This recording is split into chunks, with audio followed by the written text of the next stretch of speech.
Hmm. Hello, everybody. I am Brother Luke. Welcome to this Wednesday Bible study for the Church of the Eternally Secure, C.E.S. We're continuing our study of church history, and tonight we're going to be focusing on a period started around 1100 AD and ran till through the Reformation and beyond. And it's called the Inquisitions. So we'll get into that as soon as we get anybody watching. For those of you who were not here Sunday, right during our live stream on Sunday, Sister Renee was notified that her mother had just passed. And of course, she knew that was coming. Her mother was in a hospice, and she knew that her mother could die anytime, any day. But still, she wasn't quite ready for it, I don't think. And so she will not be here with us tonight. It's been 3 days since her mother's departure, and there's a lot of things to do if you haven't dealt with the loss of a loved one in your family and had to be responsible for everything that had to happen afterwards. There's a lot of legal things, and there's a lot of things that need to be done so that you can say your goodbyes, if it's a funeral or a memorial, whatever it is. It's overwhelming and a lot of work. And Renee and the rest of her family, it's up to them to deal with it. So in the midst of all that grief, you have all that responsibility too.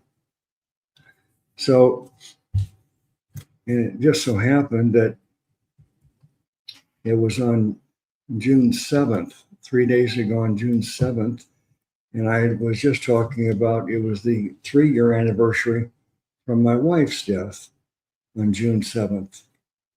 So coincidentally, her mother happened to die on the same day as my wife's death. And it's every time as the years approaching that day again, it's like there's a dread that comes over me and my family, knowing that it's almost like going through it again. So she's got it. I was able to get back on the church meetings after a couple of weeks. I'm not because I felt good, but I felt that it would be helpful to me to do it. Continue with the church meetings and being there was useful to me at that time to help get my mind off of the grief while I'm focusing on the church meeting. So at some point, Renee will come back, and it'll probably be good for her when she does get back to us. But in the meantime, the top priority is dealing with the loss of her mother.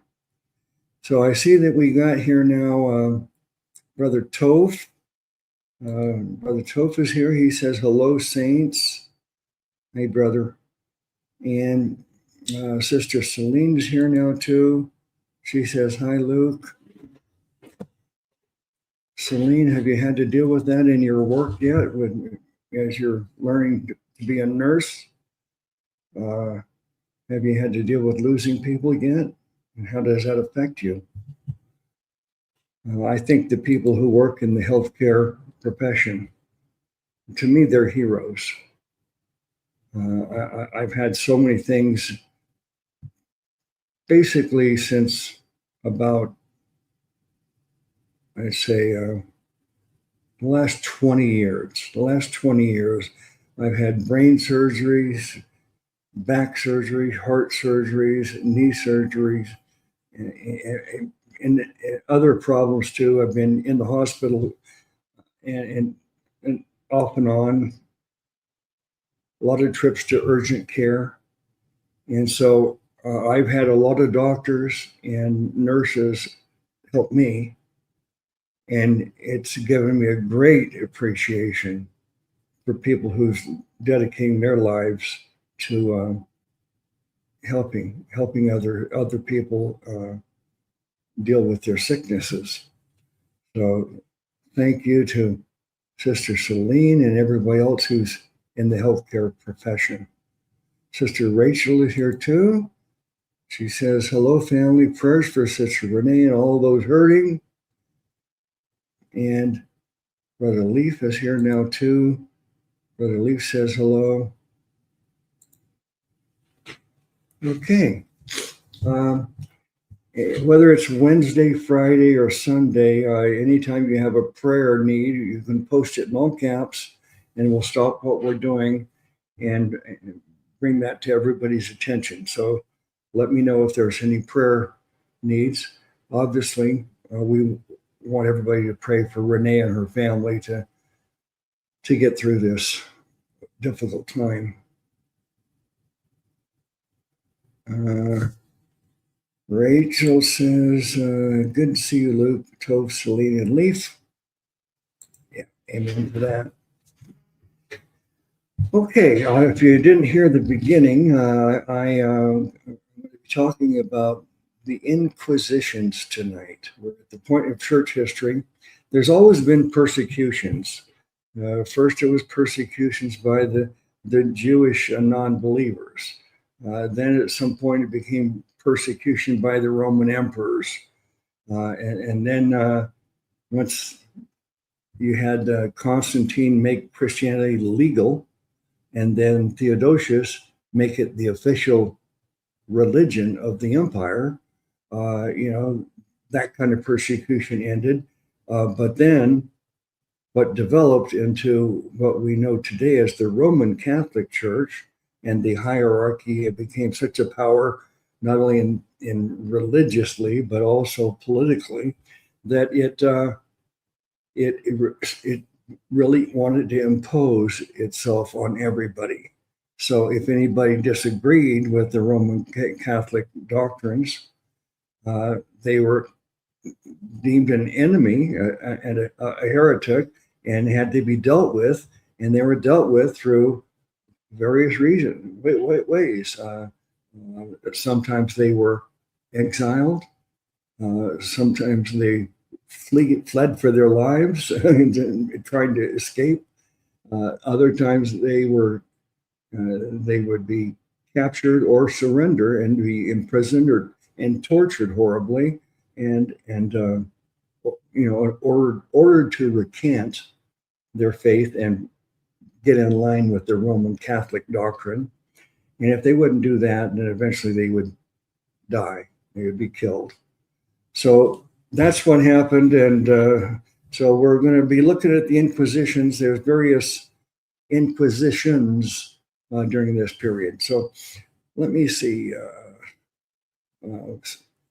Open Table is here now. Brother Shane. He says, hey, Saints. Hey, Brother Luke. And Centurion's here too. Centurion of Christ says, hello, Saints. All right. I'm going to use our helper Gemini. It's working again, hopefully. On last Friday night's program, I couldn't get it to work. Gemini didn't work for some reason on my phone. But since then, the next day, it started working again. So let's see if it will work now. Hello, Gemini. Hello there. It's great to hear from you. What's on your mind today? Well, it's Wednesday night, and we're having the Wednesday Bible study for the Church of the Eternally Secure. We're online and running live now. I want your help as we study the Inquisitions. So I'm going to be asking you a lot of questions and rely on you for your knowledge and help. That sounds like a fascinating and insightful topic for your study group. The Inquisitions covered a broad range of historical periods and regions, each with its own unique complexities and motivations. I'm ready to help explore the historical, theological, and social dimensions of this topic to support your discussion tonight. What specific aspect of the Inquisitions would you like to start with? Well, there's so much to it. I read Fox's Book of Martyrs, and I read America in Prophecy, and other things that give me a historical account of what went on. But I don't know it well enough to just teach it off the top of my head.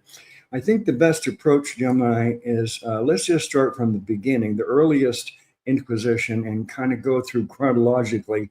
When would you say the quote Inquisitions unquote began? What was the earliest? The roots of the Inquisitions trace back to the 12th century, primarily in response to the rise of various religious movements that the Catholic Church deemed heretical. The first formalized Inquisition is generally considered to be the Papal Inquisition, established by Pope Gregory IX in the 1230s. This marked the beginning of a systematic effort to investigate and suppress heresy across Europe. Since we're starting at the beginning, would you like to delve into the specific factors that led Pope Gregory IX to establish this particular Inquisition? Yes, but let's start off even a bit earlier and let's define the word. The term Inquisition comes from the Latin word inquisitio, which means an inquiry or investigation.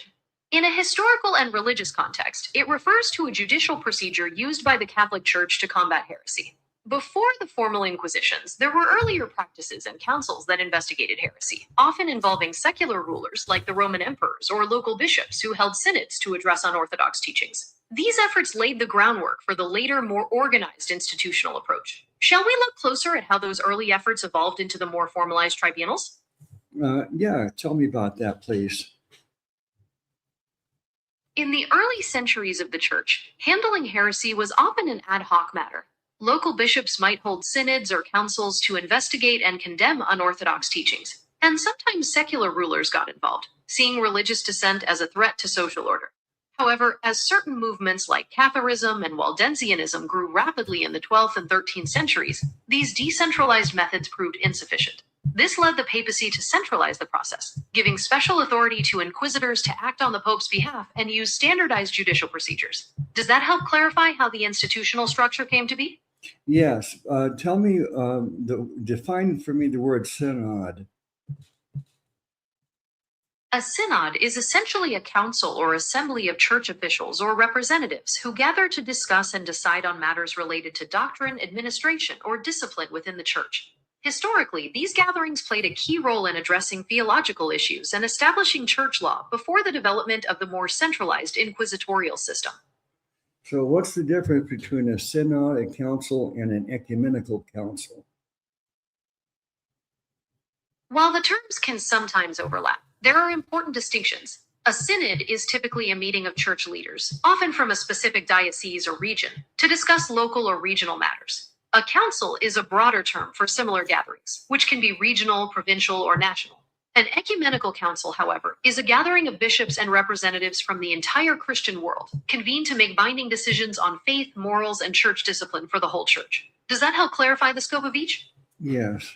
Now, when you say ecumenical council for the whole Christian world, that would eventually that became a council of the leaders of the Roman Catholic Church. Is that correct?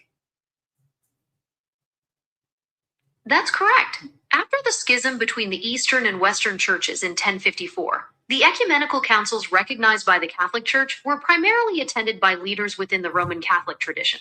While they considered these councils to be ecumenical for the whole church, the scope was effectively limited to the Western Church, distinct from the councils recognized by the Eastern Orthodox Church. Does that provide the clarity you needed for your study? Yes. Now let's go back to something you said. Oh, by the way, to the congregation that's listening now, please, if you're listening and you have a question about what Gemini or I are saying, please put it in all caps. And I'd like to get your questions and your thoughts on the discussion. So please participate. Now you mentioned what do you call it, the Cathars and the Waldensians? The Cathars and Waldensians were two significant religious movements in the 12th and 13th centuries that challenged the authority and teachings of the Catholic Church. The Cathars, also known as Albigensians, held dualistic beliefs, viewing the material world as evil and possessing a distinct church structure. The Waldensians, on the other hand, emphasized poverty, preaching, and a lay-led reading of the Bible, which brought them into conflict with the church's monopoly on religious instruction. Would you like to explore how the church responded to either of these groups specifically? Yes, but I have more questions about them. So the Cathars sound more like Gnostics and I don't know if it'd be Docetists or Donatists, whatever. There's a group that believe that the material world is evil. So it sounds like they are related to the Cathars. I can understand the problem with them, but what about the Waldensians? What was the issue between the Waldensians and the Roman Catholic leadership? The core issue with the Waldensians was their emphasis on a simple, poverty-focused faith and their insistence on lay preaching. They criticized the wealth and corruption of the clergy, advocating for a return to apostolic ideals. Furthermore, they rejected the church's monopoly on interpreting scripture, translating the Bible into the vernacular so that ordinary people could read it and preach the message themselves. This direct challenge to the church's authority and practices made them a major concern for the ecclesiastical leadership. Would you like to discuss how these specific issues led to their eventual condemnation? You know that I don't know if you can recall, but during the last probably 8-10 weeks, we're studying church history. I have really been making an effort to discover any groups that would be what I would call biblical Christians who believed in the gospel as I understand it today, that we're saved by faith alone, in Christ alone, and we have eternal security. Those doctrines, I believe that they were lost beginning early in the 2nd century, and they focused a lot on the Christology and the Nicene Council to look at the Godhead. But I think that and I commend them for their work on the Godhead and the Creed. But when it comes to the gospel, I think they really went astray. But I've been making the claim that there's always been a thread of real gospel believers.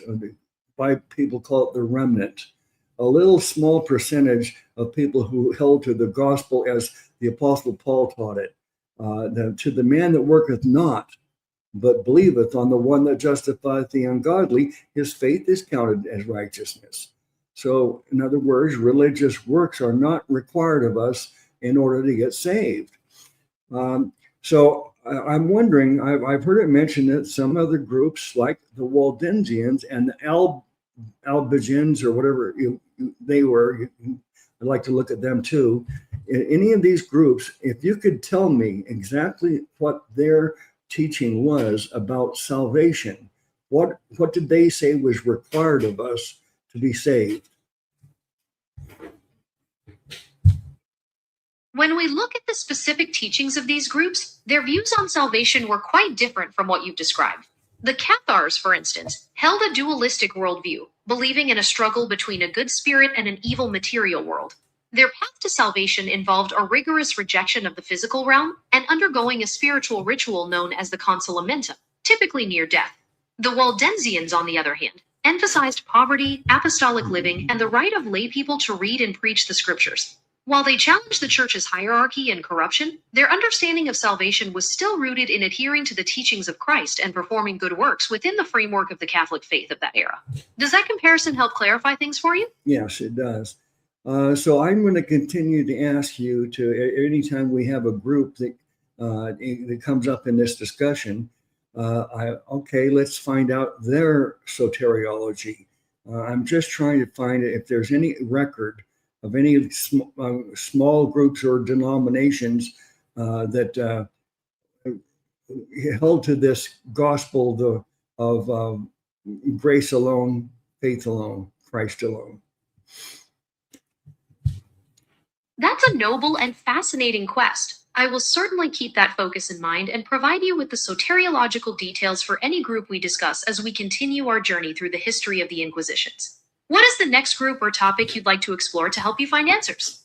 Okay, so I want to know more about this first, the first Inquisition that you brought up. What was the cause of that? The establishment of the Papal Inquisition by Pope Gregory IX in the 1230s was primarily driven by the rapid spread of the Cathar and Waldensian movements. Pope Gregory IX saw these groups as posing a significant threat to the Catholic faith and the social order of Europe. He was particularly concerned about their divergence from Orthodox doctrine, including their differing views on salvation and church authority. This led him to centralize the investigation of heresy, creating a system of inquisitors empowered by the papacy to hunt down and suppress these movements. Would you like to explore the methods these inquisitors used to investigate heresy?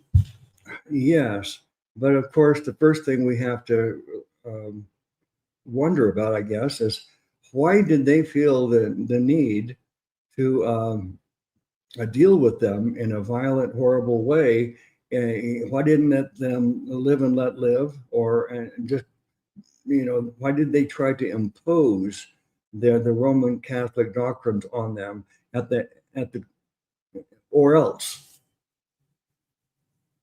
In the medieval worldview, religious unity was considered essential for maintaining social order and political stability. Dissent was seen not just as a theological disagreement, but as a threat to the entire social fabric and the salvation of souls. Furthermore, the church and secular authorities were closely allied, and heresy was often treated as a crime against the state as well as God. The belief that individuals could be led astray, leading to eternal damnation, motivated them to use extreme measures to enforce orthodoxy. Would you like to discuss the specific methods used to enforce compliance? Yes, I'm ready for that now. Thank you. The methods used by inquisitors to enforce compliance were quite severe and aimed at extracting confessions and compelling individuals to renounce their beliefs. When suspected heretics were brought before the tribunal, they underwent rigorous interrogations, often using secret witnesses and without the right to face their accusers. If the initial questioning did not yield the truth, the use of torture was authorized by the papacy, subject to specific guidelines to break the resistance of the accused. Those who confessed and reconciled were given penances, while those who refused or relapsed were handed over to secular authorities for execution, typically by burning. Would you like to explore the theological justification used to legitimize these severe practices? Yeah, I do, but let's make sure that everybody understands this, that there was, I guess, a zero tolerance policy. If you're out of step with the Roman Catholic doctrines, it could cost you your life. So I suppose any group, any individual, or any group of people who would not consider themselves Roman Catholic in some way, that they had to either go somewhere else, so that try to have a safe distance from them, or they'd have to do it in secret, wouldn't they? And how would they be discovered? You're absolutely right about the zero tolerance policy. For many, the only options were to flee to regions beyond the church's control or to practice their beliefs in extreme secrecy. Discovery often happened through denunciations, where neighbors, family members, or even informers reported suspicious activities or unorthodox practices to the authorities. Inquisitors also relied on public confessions, sometimes extracted under duress, to gather names of other members within a hidden community. Would you like to explore a specific instance of how a group was identified and investigated? So, in other words, they could be questioning one person and not only questioning them about their own position, but trying to get information from them about other people, perhaps family members or other neighbors. And so under pressure of pain, they would either identify someone that was not in lockstep with Roman Catholicism, or perhaps even make up something about a neighbor who they didn't like. Perhaps they had an issue with them already, and this was their way of getting rid of their neighbor that they didn't like by identifying them with the authorities. That is a tragic but accurate understanding of how the process worked. The combination of interrogation and the credible threat or use of torture meant that people would sometimes name others, sometimes falsely, just to make the pain stop or to settle personal grievances. This created a climate of fear where trust was destroyed, and the system itself perpetuated further denunciations. Would you like to look into how the church addressed these issues of false accusations? Yes, but at this time, or this is early on in this Inquisition period, you said that the punishment was usually death by burning at the stake, I guess.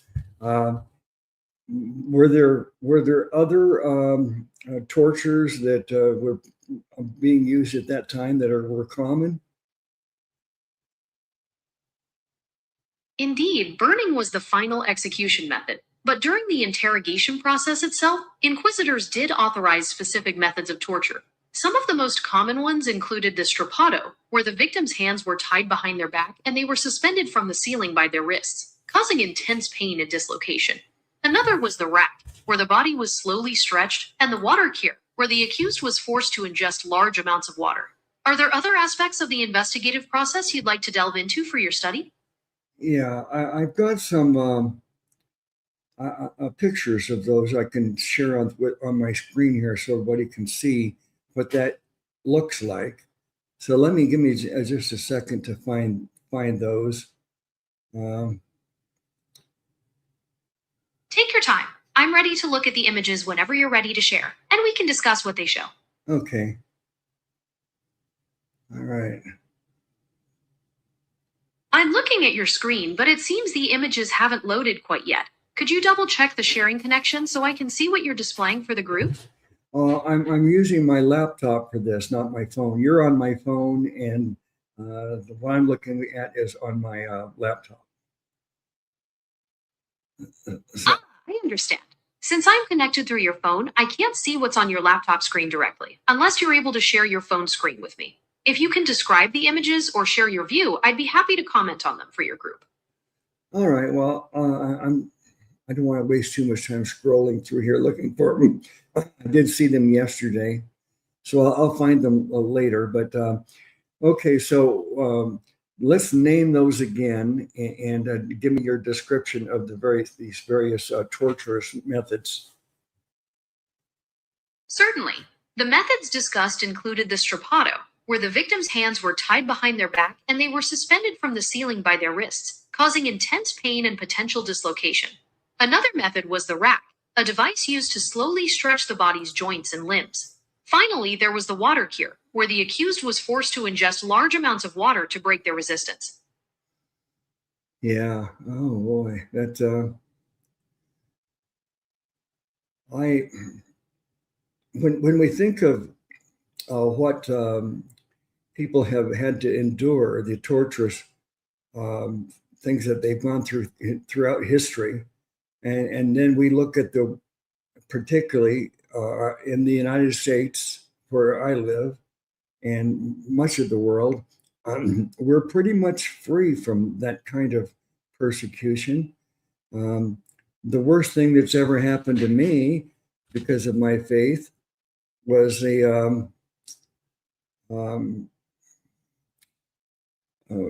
just maybe being mocked and ridiculed, or insults. I've had at least one person spit at me and someone throw an object at me. And I've had to deal with police uh, um, intimidation. But I haven't gone to jail. I haven't been physically injured. I haven't. So but I know that there are places in the world today where you're having faith. In some places today, Christian faith is people pay great cost, and with imprisonment, torture, and death. All right, so let me see here. Did we finish talking about what one was the name of that particular um, Inquisition? The papal, you said, is that what you called it? Yes, that's exactly right. It was the Papal Inquisition, initiated by Pope Gregory IX in the 13th century. It's truly sobering to reflect on how much suffering has been endured for faith throughout history, and how that reality still exists in parts of the world today. Would you like to continue exploring chronologically, perhaps looking at how the Inquisitions evolved into the 14th century? Well, I'm wondering why you said earlier, and I know in my studies, I've been told that this began around 1100, so the beginning of the 12th century. But you mentioned that this was in the 13th century. So what am I missing? You are actually both right, and the distinction comes down to the difference between early localized efforts and the later systematic centralization. In the 12th century, you saw bishops and local councils beginning to investigate and address heresy on a case by case basis. However, the formal papal inquisition, with inquisitors appointed by the Pope to act across regions under standardized procedures, was established by Pope Gregory IX in the 1330s, which falls into the 13th century. Does that clarify the timeline for your study?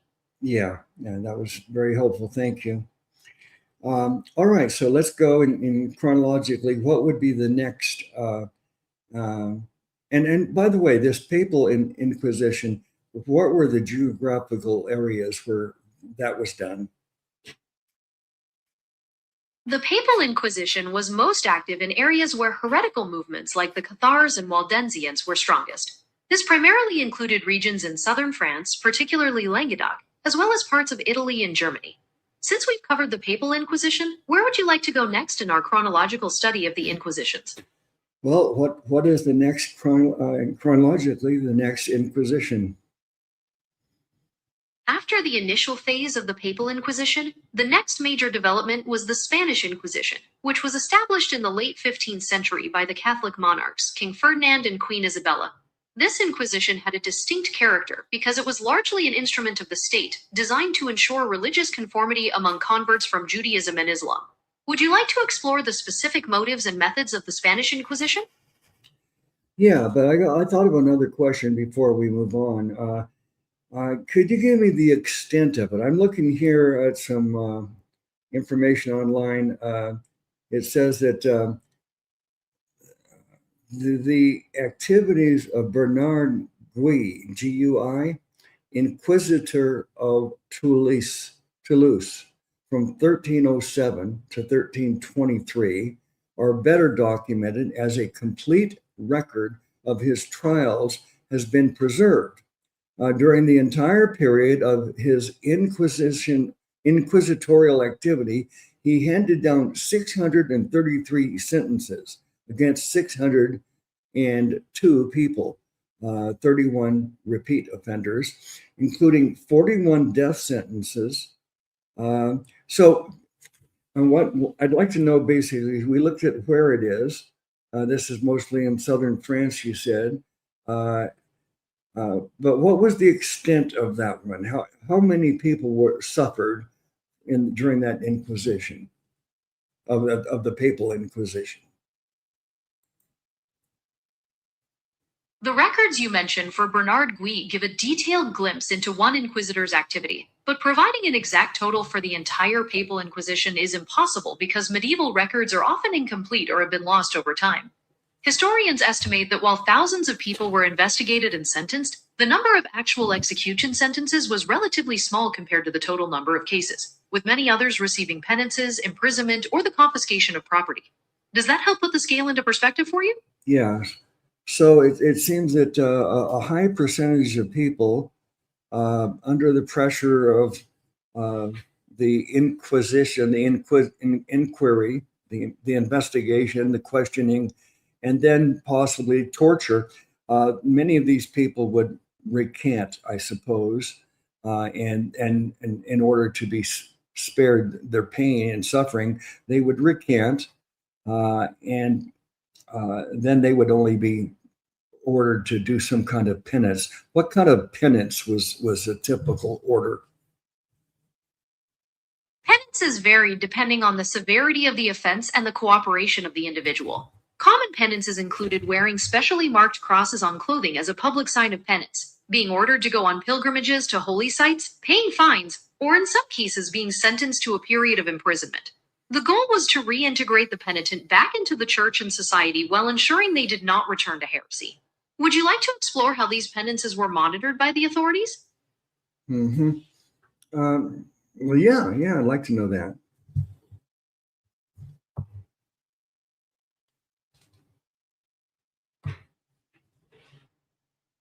Gemini, can you tell me?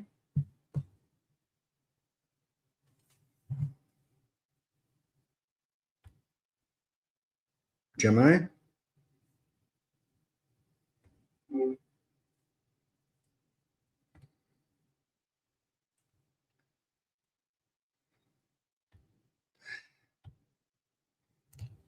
Gemini, are you there?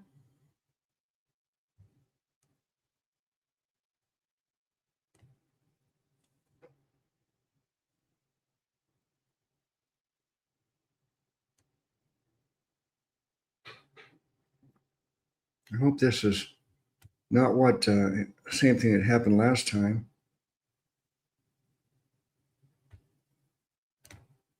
Hello, Gemini.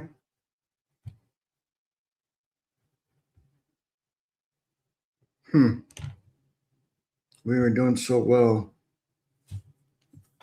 I'm going to try to turn my phone off and see if that will help.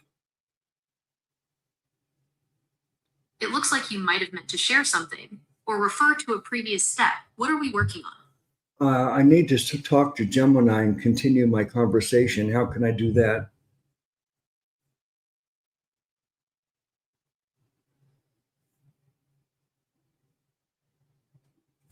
It looks like you might have meant to share something or refer to a previous step. What are we working on? Gemini, can we continue our talk? Absolutely. What's on your mind? Okay, we were talking about the Inquisitions. Do you remember?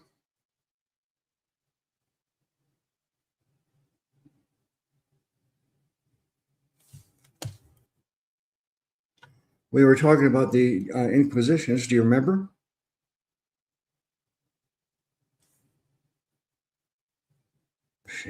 Unbelievable. Was all. Here it is. Hey, Gemini, are you there? Yes, I'm here. What can I help you with today? I lost you. I lost the connection somehow, but we were talking about the Inquisitions. Can you pull back that and remember what we were discussing? I'm so sorry we lost our connection.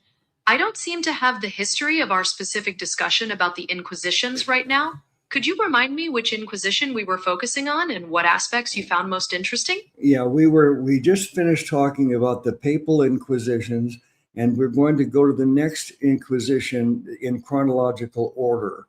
So could you tell me what Inquisition historically was the next one? Following the Papal Inquisition, the next major one to emerge was the Spanish Inquisition. This was established in 1478 by the Catholic monarchs, Ferdinand and Isabella, to maintain Catholic orthodoxy in their kingdoms and was notable for its independence from the papacy. After that, the Portuguese Inquisition was established in 1536 along similar lines. Let's go one at a time. Let's focus on each one, and then we'll go on to the next and dig in and get some details on the Spanish Inquisition. What was the cause of that? What brought that about?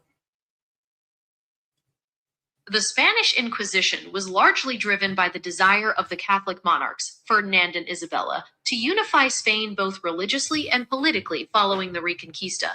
A major concern at the time was the large population of conversos, who were former Jews who had converted to Christianity, and Moriscos, who were former Muslims. The monarchs and the church feared that many of these new converts were secretly practicing their original faiths, which was seen as a threat to national unity and religious purity. Was there a particular aspect of this social or religious tension you'd like to explore further? Hmm. All right. So that surprises me. There were Jewish believers that I guess they converted to Roman Catholicism, or they pretended to. And what was the other group you said? The other group I mentioned were the Moriscos, who were former Muslims who had converted to Christianity. Similar to the conversos, there were deep suspicions that many of them continued to practice their original faith in secret. These converts faced intense scrutiny, which was a primary reason for establishing the Inquisition to investigate them. Would you like to know more about the methods used during these investigations? Yeah, we did on the Papal Inquisition. We learned a lot. I want to know how similar they were. What was the difference between them in terms of the method of inquiry and then also the torture and punishment? The Spanish Inquisition was indeed quite similar to the Papal Inquisition in its foundational structure, particularly in its use of secret tribunals and the presumption of guilt. However, a major difference was that the Spanish Inquisition operated under the authority of the Spanish monarchs rather than directly under the Pope, giving it a high degree of political independence. Regarding methods of inquiry and torture, both used torture to extract confessions, but the Spanish Inquisition was often characterized by its systematic and sometimes more intense use of these procedures, particularly in pursuing perceived heresy among conversos and Moriscos. Would you like to delve into specific types of punishments used by the Spanish Inquisition? All right. So the conversos were the Jewish converts, and the Moriscos were the Muslim converts. And what about people that were just they were not in either of those groups, and yet they were not exactly in line with all of the Roman Catholic doctrine? Or were there any people like that that were suffered during the Spanish Inquisition? Yes, absolutely. The Spanish Inquisition had jurisdiction over all baptized Catholics in Spain, so anyone, including those without Jewish or Muslim ancestry, could be targeted if they were suspected of holding heterodox views. This included people accused of Protestantism, which became a major concern in the 16th century, as well as individuals associated with mystical movements like the Alumbrados, or those practicing witchcraft or bigamy. Is there a particular group or type of heresy you are curious about? Uh, no, but were there, as I said to you before, I'm continue to look for any groups who were persecuted because they believed in the doctrine of salvation, that you're not saved by doing religious works like following the tenets and sacraments of Roman Catholicism. Instead, they simply believed that faith alone in Christ alone was all that was required. So, were any of these groups persecuted because of their different view on salvation? Yes, absolutely. Many of the individuals and groups persecuted during the Spanish Inquisition, particularly those accused of Protestantism, held beliefs that contradicted the Roman Catholic doctrine on salvation. The reformers' emphasis on justification by faith alone was seen as a profound threat to the Church's authority and the necessity of its sacraments. Anyone suspected of holding these views faced severe consequences, as the Inquisition sought to eradicate any deviation from Orthodox teachings on salvation.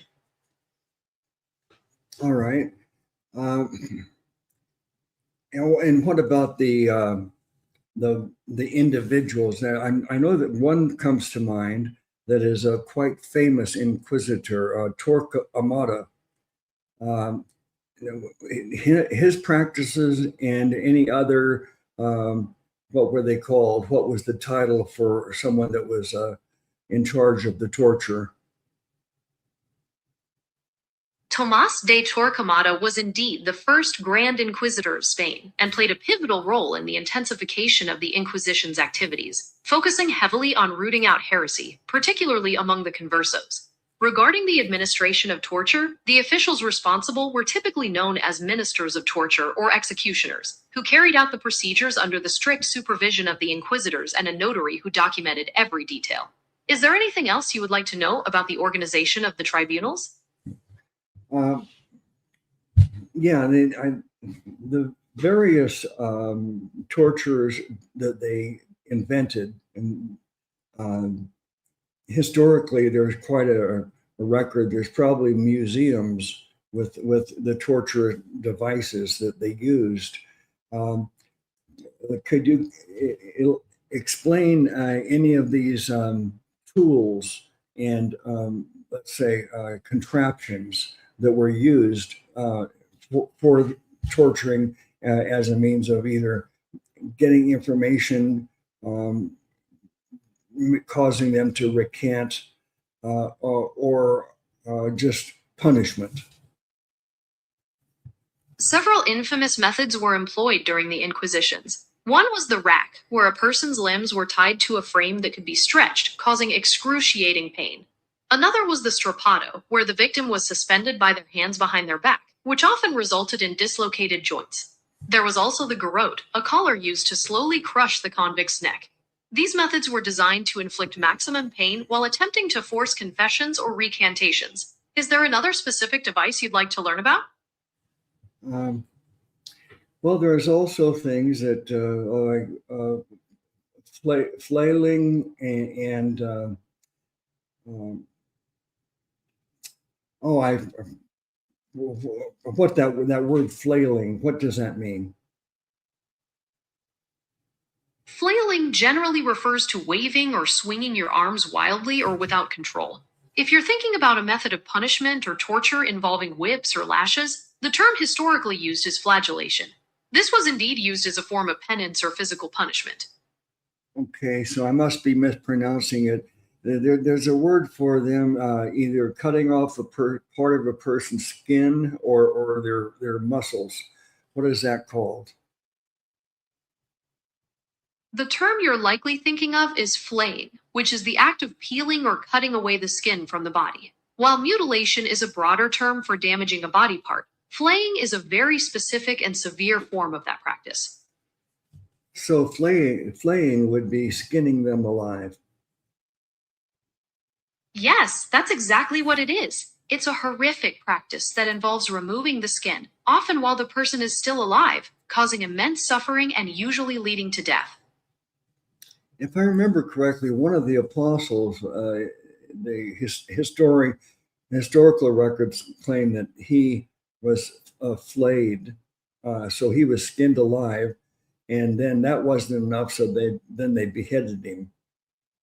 Was that Thomas? You are actually thinking of Saint Bartholomew, not Saint Thomas. Oh, yeah. According to Yeah.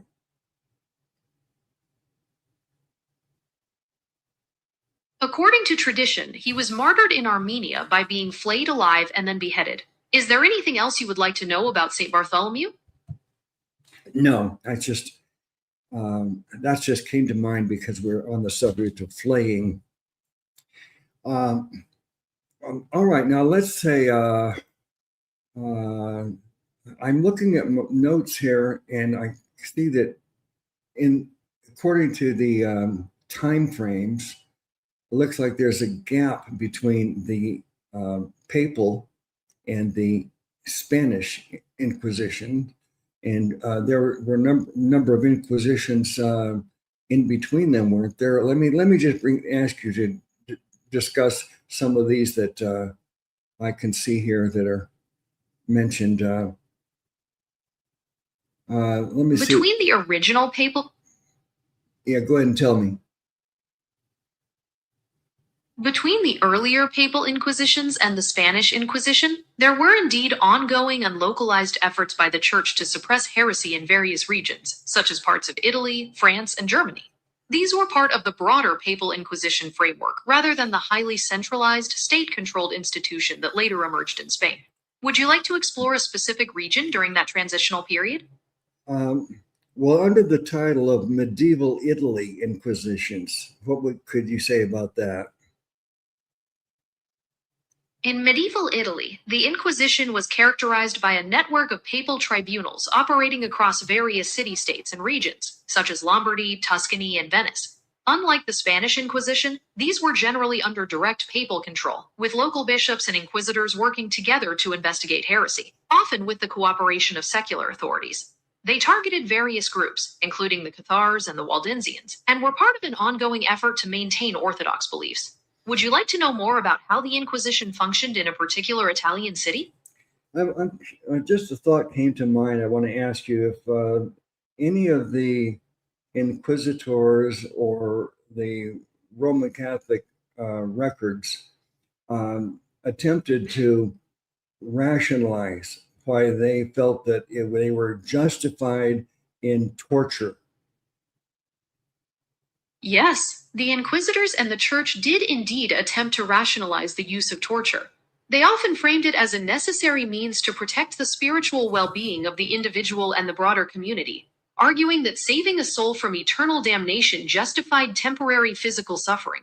Additionally, they relied on legal principles derived from Roman law that sanctioned torture under specific conditions, viewing it as a legitimate way to elicit the truth in cases where other evidence was insufficient. It was a complex synthesis of theology and legal theory that allowed them to reconcile these practices with their religious beliefs. Is there any particular aspect of that rationalization you'd find most illuminating? I just, of course, I haven't read and studied their rationale for it, but I don't understand how anybody could believe that it was acceptable uh, to do these horrible tortures, and some of the tortures that were done, and the devices and tools that were invented to torture people. It seemed like it must have come from the imagination of the devil. They're so insidious and horrible, and yet how could they think that there's any reason, anything that could justify them using those methods to cause someone to uh, come in the fold of Roman Catholicism? It is completely understandable to feel that way. Looking back, the methods and rationale of the Inquisitions can seem incredibly cruel and difficult to comprehend from a modern perspective. The mindset of the time was deeply rooted in a worldview where heresy was seen as a plague that could destroy the soul of the community, and the church believed it had a duty to eradicate it by any means necessary. It's a stark reminder of how ideologies can lead to profound human suffering when absolute power is combined with religious or political zeal. Is there a specific historical context about that mindset you'd find most insightful? Well, if they felt that it was necessary to protect the church as a whole from this uh, plague of apostasy, uh, why is it they felt they had to torture someone rather than simply just execute them, perhaps in a more humane way, rather than burning them alive, rather perhaps just beheading, so that okay, you're able to um, remove them so they're no longer a threat to the faith, but you don't resort to something as horrible as torture. And in fact, the most unimaginable types of torture. The rationale for torture and public executions like burning at the stake went beyond just removing a threat. It was deeply tied to the belief in the need for a confession and repentance to save the heretic's soul from eternal damnation. The church also viewed the public spectacle as a stern warning to deter others from straying from the faith. The cruelty of the methods was intended to break the will of the accused and extract information about other potential heretics or accomplices. Is there a particular element of this public aspect you are curious about? Well, it reminds me of some famous words by um, Gandhi. I believe he once said that regarding Christianity, he said, "I love your Christ, but you Christians are so unchristlike. So the resorting to the torture of any kind, when we read the words of Jesus, it seems so opposite of what Jesus would instruct us to do. Forgive, turn the other cheek, and all these things, rather than the most seems to me it would be natural to deem that as evil, and so you're embracing evil acts, even if you think it serves a purpose. It's unjustified.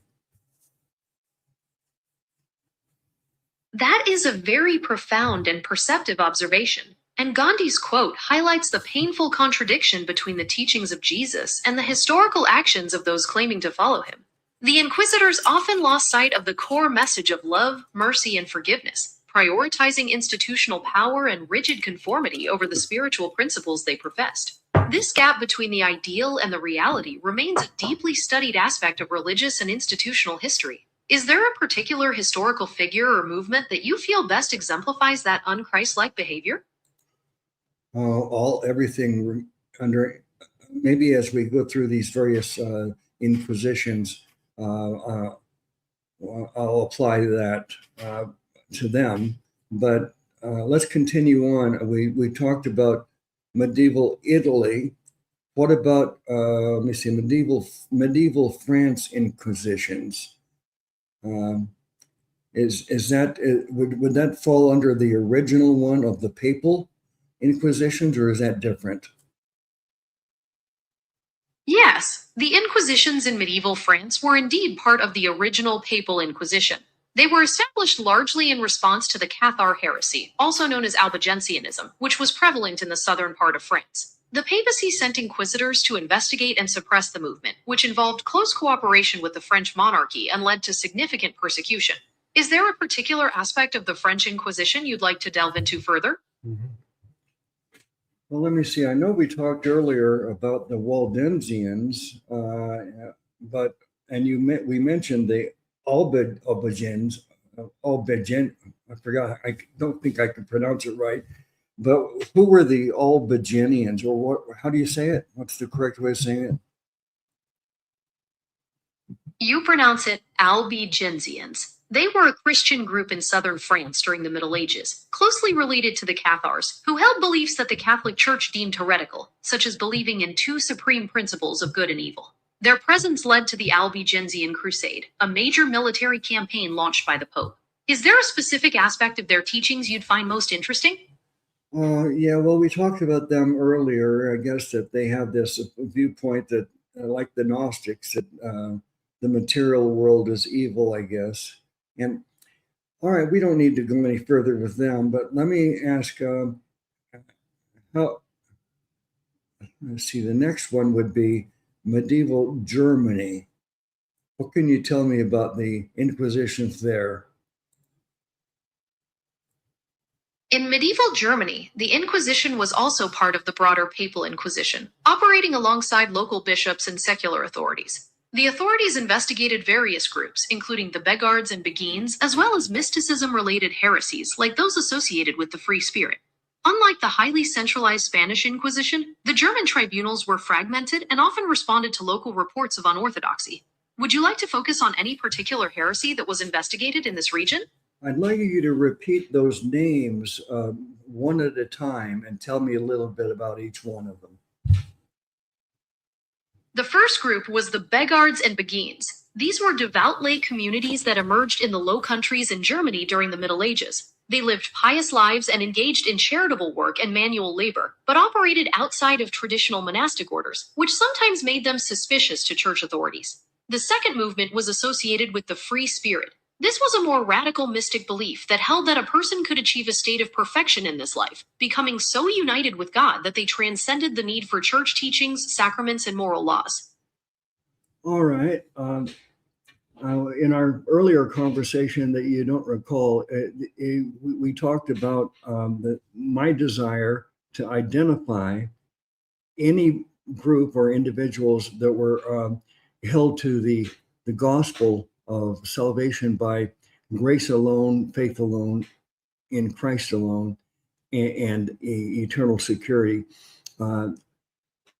I believe that there was always a thread of believers throughout all this history, a tiny minority of real believers in the real gospel, not the Roman Catholic doctrine and the doctrine as a whole of faith plus religious works are needed. So any of these groups, I want you to, keep that in mind and identify of them if exactly what their soteriology was. I'm trying to find any groups that had the correct gospel and the right soteriology. Keeping your focus on identifying groups that held to salvation by grace alone through faith alone is a central thread in this historical exploration. Many of the movements deemed heretical by the Catholic Church, such as the Waldensians and later the Lollards and Hussites, did emphasize a return to scriptural authority and often challenged the sacramental and works-based system of salvation in favor of a more direct and faith-centered relationship with God. Would you like to examine the specific theological teachings of the Waldensians to see how they align with your soteriological views? Yes, I would. Let me see what historical records say about the Waldensian teachings. The Waldensians held theological views that aligned very closely with what you are describing. They emphasized that the Holy Scriptures alone are sufficient to guide people to salvation, and they rejected the Roman Catholic emphasis on sacraments and priestly mediation as essential for being saved. They taught that God saves people through the preaching of His Word and that it is enough to confess sins directly to God, while also denying the existence of purgatory and the validity of indulgences.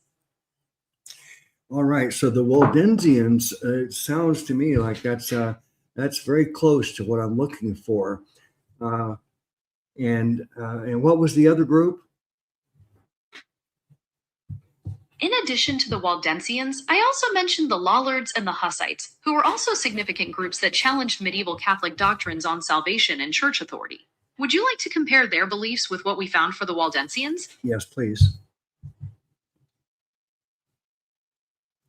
Both the Lollards and the Hussites shared many of the same theological priorities as the Waldensians.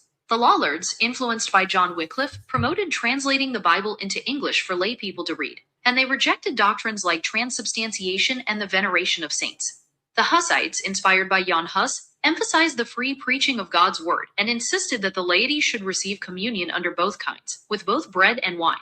All these movements placed Scripture at the center of their faith and challenged the traditional works-based system of salvation. Okay, so it sounds like some of these groups, the Hussites, the Lollards, and the Waldensians, were precursors to the reformers, as far as Martin Luther's claim that the five solas of the Reformation. That's exactly right. Historians often refer to the Waldensians, the Lollards, and the Hussites as proto-Protestants because their teachings and challenges to church authority directly paved the way for the ideas that would later gain momentum during the Reformation. Their emphasis on scripture, personal faith, and individual access to God was exactly the foundation that reformers like Martin Luther built upon. Is there a specific Protestant reformer or concept from that era you'd like to explore next? I need to make a note here.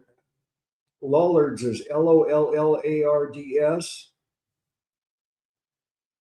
That's exactly right. I'm just a language model and can't help with that. Okay, what about the Hussites? How do you spell that?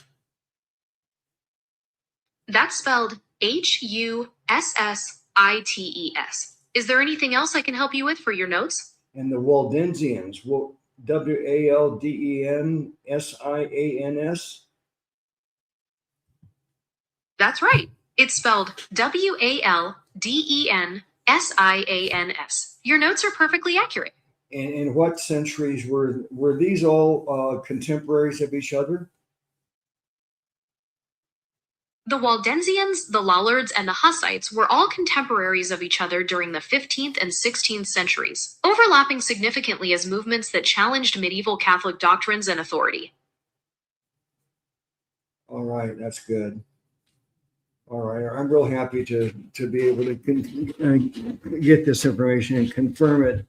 All right, so let's go now to the after Germany, you got Hungary and the Balkans. What was happening there? In Hungary and the Balkans, the Inquisition operated more sporadically and was often connected to the presence of dualist Christian sects such as the Bogomils and later related movements. During the 14th and 15th centuries, papal inquisitors were active in targeting these groups, which were seen as a significant threat to Orthodox Catholic teachings in the region. The situation became increasingly complex with the expansion of the Ottoman Empire into the Balkans, which shifted the geopolitical landscape and changed the nature of religious authority. Would you like to focus on a specific period or group in that area? Yeah, what was the issue they had with the Bogomils? The Catholic Church viewed the Bogomils as a major threat because of their dualist theology, similar to the Cathars. They believed in two supreme principles, one good and one evil, and rejected the physical world as evil. Additionally, the Bogomils rejected the Orthodox Christian sacraments, the veneration of saints, and the authority of the church hierarchy, which directly challenged the foundation of the Catholic Church's power. Would you like to know more about specific regions they were most active in? Yes, please. The Bogomils were most active in the Balkan region, particularly in areas like Bulgaria, Bosnia, and parts of Serbia. Their influence also spread into the Byzantine Empire and even into parts of Italy and France, where their dualist beliefs intersected with other heretical movements like the Cathars. Is there a specific region you would like to explore more deeply? No, but what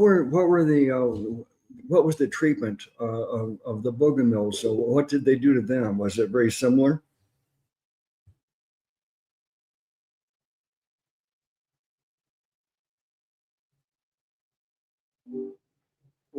Gemini, is there? Did I lose you? Yes, I'm here. What's on your mind? Okay, the Bogomils, were they? How were they treated in their inquisitions? When the authorities investigated the Bogomils, they faced tribunals that used methods similar to those in other regions, aiming to extract confessions and promote recantation. Those who did not recant or were seen as relapsed could face severe punishments, including excommunication and execution, such as being burned at the stake, as was the fate for many heretics of that era. In some areas, particularly in Bosnia, their influence was so strong that it led to the development of a distinct local church that managed to survive for quite some time. And what was that church called? That indigenous body was known as the Bosnian Church. Its adherents often called themselves simply Krishtiani, which means Christians, or Dobri Bošnjani, meaning good Bosnians. Their beliefs and organization are still debated among historians, partly because they didn't leave behind many written records of their own, so we know most about them from the critical writings of Catholic and Orthodox sources. All right. So it seems that there are some groups that were persecuted in the Inquisitions because they're out of step with Roman Catholicism, and yet I would not endorse them, even though, let's say, they're against the hierarchy of the Roman Catholic system, which I'm also against that hierarchy. But that doesn't mean that I could endorse them, because they don't believe the gospel as I believe it. So there are some, as we mentioned earlier, the Lollards, the Hussites, and the Waldensians that did have a gospel that was like mine or similar to ours, grace alone, faith alone, in Christ alone, and eternal security. So the reasons that various groups were persecuted seem to vary quite a bit. What about the issue over the what is it called? The Eucharist and transubstantiation. Was that an issue for some of these groups, and the reason for their persecution?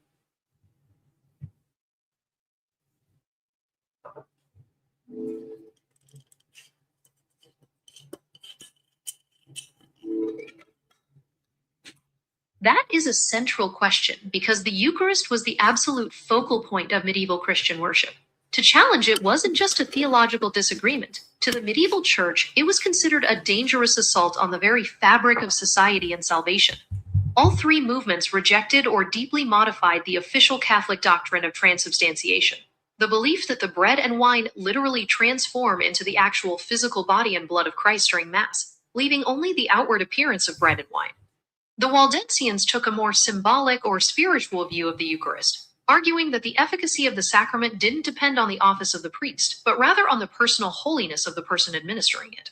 The Lollards, following the teachings of John Wycliffe in England, were incredibly vocal opponents of transubstantiation, calling the doctrine a philosophical error and even a form of idolatry. The Hussites in Bohemia fiercely promoted Eutychianism, the practice of giving both the bread and the wine to the laity, rather than just the bread, as was traditionally reserved for priests.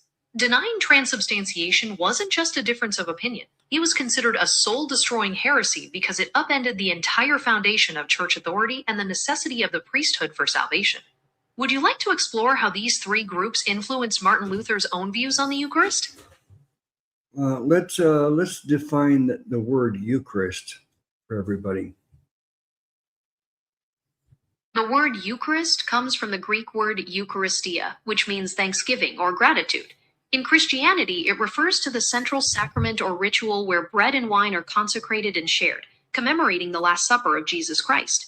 It's also known by other names like Holy Communion or the Lord's Supper, depending on the Christian tradition. Okay, and the word Mass, what's the definition for Mass? Within the Roman Catholic tradition, the word Mass refers to the central liturgical service. It's the entire celebration that includes not only the liturgy of the Eucharist, but also the liturgy of the Word, where Scripture is read and a homily is given. During the Mass, Catholics believe the sacrifice of Christ on the cross is made present again. Okay, I've heard it taught recently that they actually believe that they're calling Christ to come down from sitting on the right hand of the Father presently, but every time they do the Mass and do the communion, that they are requiring the Lord to come down from heaven and get back on the cross and be sacrificed again. What do you think of that? Is that correct? According to Catholic theology, the Eucharist is not considered a repetition of Christ's sacrifice, nor does it require Christ to come down from heaven to be sacrificed again. Instead, the Church teaches that the one definitive sacrifice of Christ on the cross is made present and represented in an unbloody manner during every Mass. It is a memorial that applies the merits of that past sacrifice to the present. Okay. As I'm looking at the chat room, I don't see any comments in all caps. So I'm assuming that you're having fellowship with each other and not really participating in the discussion between Gemini and myself. But if you do want to say something about the subject we're talking about, please post it in all caps so that you get my attention and I can bring your thoughts into the conversation. Okay, it looks like we got someone new here though. I'm sorry, it's NVLLEXNET, whatever that means. But I'm glad you're here. We haven't met you before, so welcome. And Brother Randy says, I'm listening. I think some of you are listening, but give me your feedback if you don't mind. Okay, Gemini, let's go now to the last one we talked about was Hungary and the Balkans. And did we already talk about Hungary and the Balkans, the Inquisition there? Yes, we just touched on the Inquisition in Hungary and the Balkans, mentioning the influence of groups like the Bogomils and the impact of the Ottoman Empire. Continuing chronologically, the next major inquisitions after that period would be in the Netherlands and other regions affected by the spread of Protestantism in the 16th century. Would you like to focus on the Inquisition in the Low Countries next? No, let me ask you about the Inquisition in the Czech lands and Poland. In the Czech lands, the Inquisition was heavily involved in responding to the Hussite movement, especially in the 15th century. Papal inquisitors and crusades were used to suppress these groups, which challenged traditional Catholic authority and doctrines. In Poland, the Inquisition was much less prominent and operated differently, focusing primarily on preventing the spread of Protestantism during the Reformation. It was not as centralized or severe as it was in other parts of Europe. Would you like to know more about either of these regions during that time? Well, no. I'd like to know, according to the size of, let's consider the size based upon the number of deaths, whatever it was, an Iron Maiden, or flaying, or burning at the stake, or whatever the reason for their death. How many people died in each of these persecutions, and then rank them according to size of the number of deaths. Evaluating the exact death tolls for these historical events is very challenging, as many records are incomplete and older claims were often exaggerated by political and religious rivals. Modern historians suggest that the death toll for the Spanish Inquisition was likely in the thousands, perhaps between 3,000 and 5,000 people over its 350-year history. The Roman Inquisition in Italy resulted in a much lower number of executions, estimated around 1,250. However, the Albigensian Crusade against the Cathars in southern France was associated with the suppression of heresy and led to very high casualties, with some estimates citing hundreds of thousands of deaths, though those figures are debated. Okay, well, it looks like we've got a couple of comments in the chat room we can bring in here. Brother Randy says, when was the first Inquisition and when was the first Crusade? I like the Crusades, but not so much the Inquisitions. All right. Go ahead, Gemini. The first permanent papal inquisition was established by Pope Gregory IX in 1231, while the first crusade was launched by Pope Urban II in 1095. Okay, all right. And then Brother Mike says, Luke, the Catholic masses often present the body of Christ being sacrificed through the bread and the wine. It's a mockery of Christ's sacrifice. They think Mass is helping them with their salvation. Okay, but go ahead, Joni. That represents the core theological distinction that many Protestant reformers raised, arguing that the Catholic view of the Mass as a propitiatory sacrifice undermines the sufficiency of Christ's finished work on the cross. This was a fundamental point of contention during the Reformation and continues to be a point of divergence in theology today.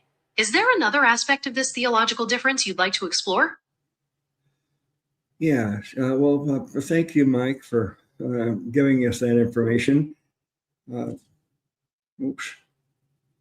Gemini, are you there? I thought I lost you for a second.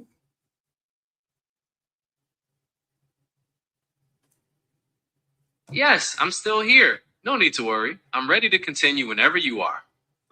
All right. So the next, after the, we did the Czechs and the Poland, medieval Spain.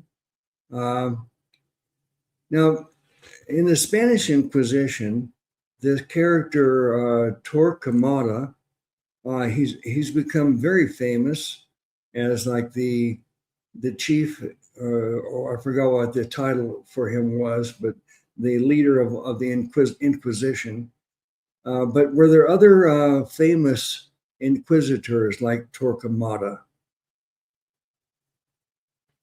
Yes, there were several other prominent Grand Inquisitors who succeeded Torquemada. For instance, Cardinal Francisco Jimenez de Cisneros was quite influential in the early 16th century, known for promoting reforms and also supporting the expansion of the Inquisition's efforts. Another notable figure was Fernando de Valdez, who was active in the mid-16th century and played a key role in countering the spread of Protestantism in Spain. Would you like to know more about specific actions taken by one of these inquisitors? Well, were these inquisitors Jesuits? No, the inquisitors we discussed were not Jesuits. Cardinal Francisco Jimenez de Cisneros was a Franciscan, and Fernando de Valdez was a secular priest and canon lawyer. The Society of Jesus, or the Jesuits, didn't play a major role in the administration of the Spanish Inquisition compared to other orders like the Dominicans. Would you like to learn more about the roles of different orders in the Inquisition? Yeah, I would. Which were the orders that were running the Inquisitions? The Dominican order played the most significant role in staffing and running the Inquisitions, starting with the medieval Papal Inquisition and continuing into the Spanish Inquisition. While the Dominicans were the main group, the Franciscans also participated at various times, and secular clergy were involved as well. The Jesuits, however, were not typically associated with running these tribunals. Would you like to know more about how the Dominicans were selected for these roles? I don't know how I got that confused. I thought that Torquemada was a Jesuit, and that who was the founder of the Jesuits? Was it Loyola? That's right. The founder of the Jesuits, also known as the Society of Jesus, was Saint Ignatius of Loyola. They were founded in the 16th century, which is a bit later than the height of the medieval Inquisition and the establishment of the Spanish Inquisition, which is probably why they weren't involved in running those tribunals. Yeah. Okay. Very good. Thank you. You're very welcome. I'm glad we could clarify those details for you. Is there anything else you'd like to explore or any other questions you have? Well, let me see. What about the Inquisition in the American continents? The Mexican Inquisition and the Peruvian Inquisition. The Inquisition was established in the American colonies by the Spanish crown to ensure religious orthodoxy across their territories. The Tribunal of the Holy Office of the Inquisition was set up in Mexico City in 1571 and in Lima, Peru in 1569.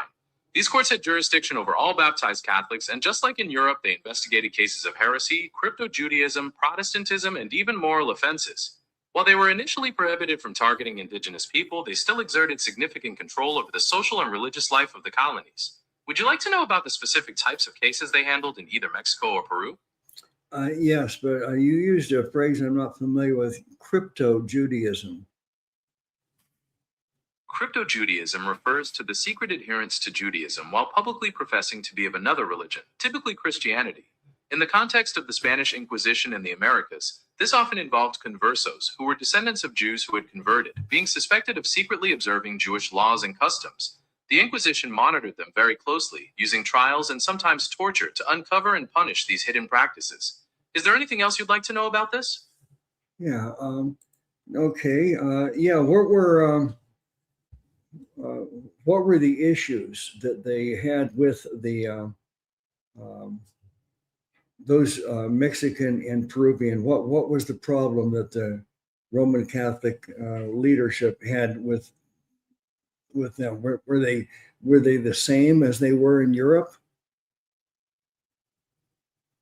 The issues the Inquisition faced in Mexico and Peru were indeed very similar to the problems in Europe, as the primary goal was always the preservation of religious orthodoxy.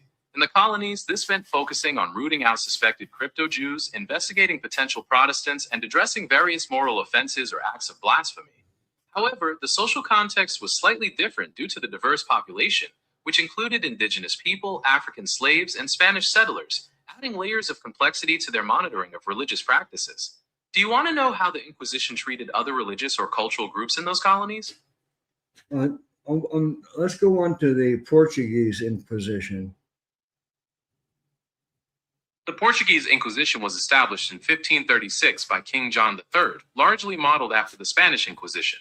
Its primary focus, too, was on the large population of conversos, referred to as New Christians in Portugal, and the persistent suspicion that many were secretly practicing Judaism. This institution also had a significant impact on Portugal's overseas territories, including Brazil and the colony of Goa, India. Would you like to know more about how the Portuguese Inquisition operated in those colonies? I've been quite surprised with this idea that people are secretly practicing Judaism and pretending to be Christians, or Roman Catholics at least, but they were pretending, they were lying about their faith. And so they were trying to discover if someone was really a Jew. It seems that, okay, this was happening in Europe, but it's also happening in the American colonies. I didn't know that Judaism was so widespread that that would be an issue, it seems like, everywhere. It is quite a significant historical reality. Many of those secret practitioners, often referred to as conversos, were descendants of Jews who faced intense pressure, including forced conversions or decrees like Spain's Alhambra Decree in 1492, which required them to either convert or leave the country. Because these conversions were often not sincere, a substantial population of people continued to practice their ancestral faith in secret, leading the Inquisition to monitor them closely to ensure religious conformity. Would you like to explore how these secret practices were typically uncovered? Yes. The Inquisition relied heavily on a system of denunciation, encouraging neighbors, servants, and even family members to report suspicious activity. They also looked for outward signs, such as observing whether someone avoided eating pork, cleaned their house on Fridays, or refrained from working on Saturdays. Investigators would also search homes for Jewish ritual items like kosher slaughtering knives or specific lamps. Is there a particular aspect of these investigative methods you'd like to explore further? No, it's quite interesting, though, that I wonder, the inquisitors and their staff, I guess, it seemed that they were quite well trained in as detectives. You're exactly right.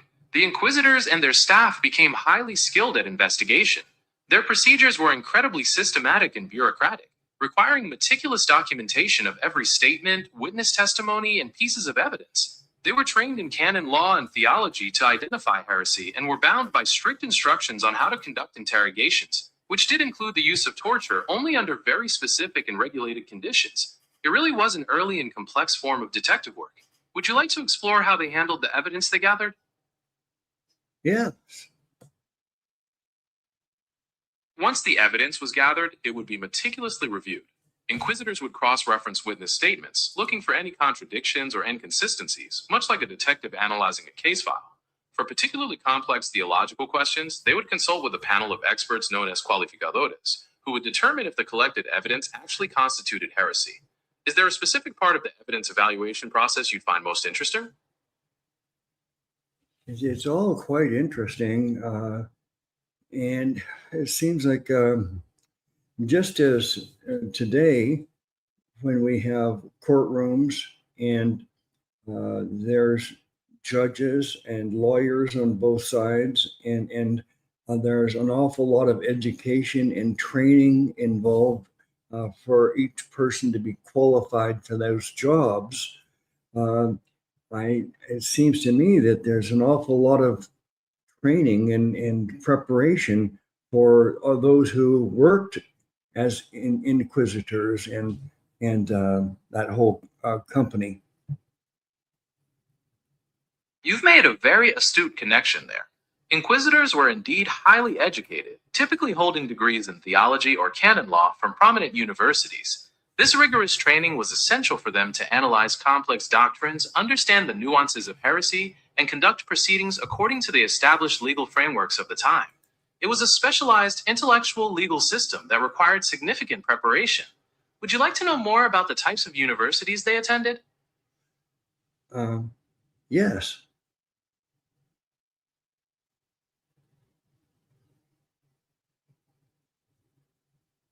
Many inquisitors were educated at some of the most prestigious universities in Europe. In Spain, institutions like the University of Salamanca and the University of Alcalá were highly regarded, while in Italy, universities like those in Bologna and Padua were famous for their faculties of law and theology. These institutions provided the advanced education necessary for inquisitors to handle the complex legal and theological questions they faced. Would you like to know more about the curriculum at these universities? No. Let's go on to the Roman Inquisition. The Roman Inquisition was established in 1542 by Pope Paul III to combat Protestantism and ensure Catholic orthodoxy across Italy. Unlike the Inquisition in Spain or Portugal, which were controlled by the monarchs, the Roman Inquisition was directly overseen by the papacy. It operated through the Congregation of the Holy Office, and one of its most famous trials was that of Galileo Galilei for his support of heliocentrism. Would you like to know about other individuals who were investigated by the Roman Inquisition? No, I think I'm actually getting ahead of where I want to go now, because pretty soon we're going to be approaching the Reformation. And so I don't want to cross over into that. Let me ask you about the manuals for the inquisitors. Inquisitors relied on manuals to guide their procedures and ensure consistency. One of the most famous was the Directorium Inquisitorum, written by Nicholas Aymeric in the 14th century. This text provided detailed instructions on how to identify heretics, conduct trials, and utilize torture, serving as a vital resource for generations of inquisitors. Would you like to know more about the specific sections of this directorium? Well, does that manual still exist today? Yes, original copies and modern editions of the Directorium Inquisitorium still exist today, preserved in various libraries and academic archives around the world. It remains a very important historical document for understanding the workings of the Inquisition. Is there anything else you'd like to know about this manual? Well, is there something like a table of contents? Yes, the Directorium Inquisitorum is typically organized into several parts. It generally begins with a discussion of the nature of heresy and the authority of the Inquisition, then moves on to specific legal procedures for conducting trials, and finally details the different types of punishments and how to handle cases of relapse. Is there a particular part of that structure you'd find most helpful to know about? It's all very interesting. Is there anything in the manual that attributes to the defendant as having any kind of rights? Yes, while the manual was designed to facilitate the prosecution of heresy, it did outline some procedural rules that served as safeguards, which could be interpreted as limited rights for the defendant. For example, the accused often had the right to know the charges against them, and there were provisions allowing them to challenge the testimony of witnesses whom they could prove were their mortal enemies. However, these rights were very restrictive compared to modern legal standards. Would you like to know more about how the defense counsel operated within the system? Yes.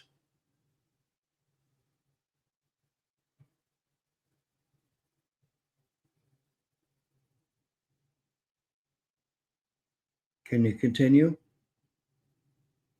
Of course. Defense counsel, when permitted, was generally restricted. Their primary role was to advise the defendant, perhaps encourage them to confess and seek mercy, rather than mount an aggressive adversarial defense as we'd see today. They couldn't challenge the legitimacy of the Inquisition or its procedures, and they were often forbidden from seeing the full list of accusers or the complete evidence against their client. This setup was meant to ensure that the heresy proceedings were not... Okay. Did I lose you? Yes, of course. What do you need help with? We can continue our discussion about the Inquisitions, or we could talk about something else entirely. Just let me know. Well, I want to know about this manual. If it sounds like the only right really that the defendant would have is to challenge any witnesses for saying perhaps that the witness is making it up because they want to get their property, or that they want to get their wife, or that they have a grudge against them. I haven't heard anything about any rights other than challenging the motive of the witness. You've hit on a really crucial point there. While the ability to challenge witnesses was a form of defense, the system was heavily skewed against the defendant. For instance, in many cases, the identities of the accusers and witnesses were kept secret, making it very difficult to effectively challenge their credibility or motives. Defendants also typically did not have the right to legal representation as we understand it today. Is there another aspect of the trial process you're curious about? No, I guess, but I find the idea of the manual as just that there is a manual as is some the procedure, the method of operation that they would go through was standardized apparently, and so they certainly put a lot of thought and into developing the method. Um, but certainly it's a far cry from any real fair trial. You've hit on the essence of the matter. The system was highly institutionalized and designed to achieve a specific outcome rather than to ensure impartiality. The standardization you mentioned was key to maintaining control across different regions and over a long period. It really highlights a very different conception of justice compared to what we expect today. Is there anything else about the historical development of these legal systems you'd find interesting? Was this manual written by an individual like Torquemada or somebody else, or was there a committee of people that created that manual? The Directorium Inquisitorum was written by a single individual, Nicholas Imeric, who was a prominent Catalan inquisitor in the 14th century. He drew on his extensive experience to create that comprehensive guide, rather than it being the work of a committee. Is there anything else about the text you'd like to understand? No. And what is it? Malleus Maleficarum. The Malleus Maleficarum, often translated as the Hammer of Witches, is the best-known treatise about witchcraft. It was written by a German Catholic clergyman named Heinrich Kramer and first published in 1486. The book detailed procedures for identifying, prosecuting, and punishing witches, and it played a significant role in the witch hunts of the early modern period. Is there anything more you'd like to understand about its history or its impact?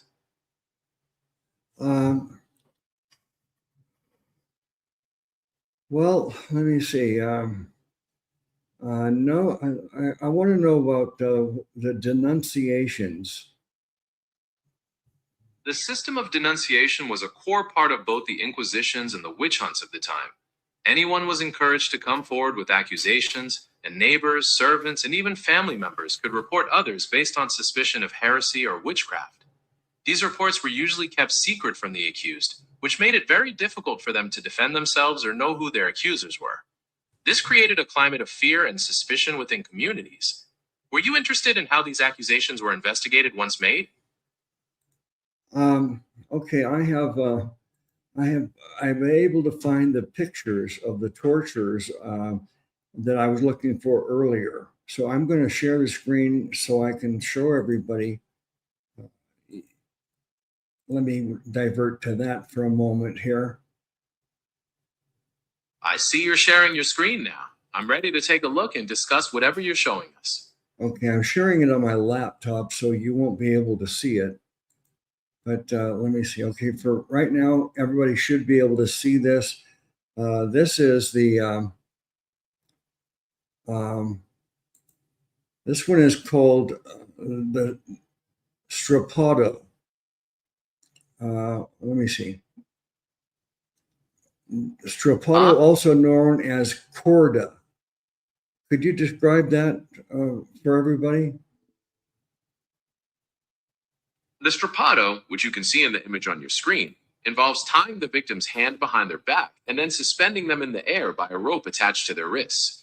This excruciating pull often causes the shoulders to dislocate and puts immense strain on the body.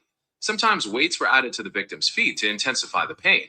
It was one of the primary methods of interrogation used during both the medieval and later Inquisitions. Let me see if I can make it bigger. Yeah. Tick. Okay, so everybody, I hope you can see that. It's a picture. Imagine your hands being tied behind your back and then a rope connecting to your hands from the ceiling, and it's on a pulley, and they crank it up so that it lifts you up off of the ground, and you're hanging from your hands, but your shoulders would basically just be dislocated. I don't know, has anybody ever had a dislocated shoulder or any dislocated joint? That would be excruciating pain. And how long were they held in that position normally?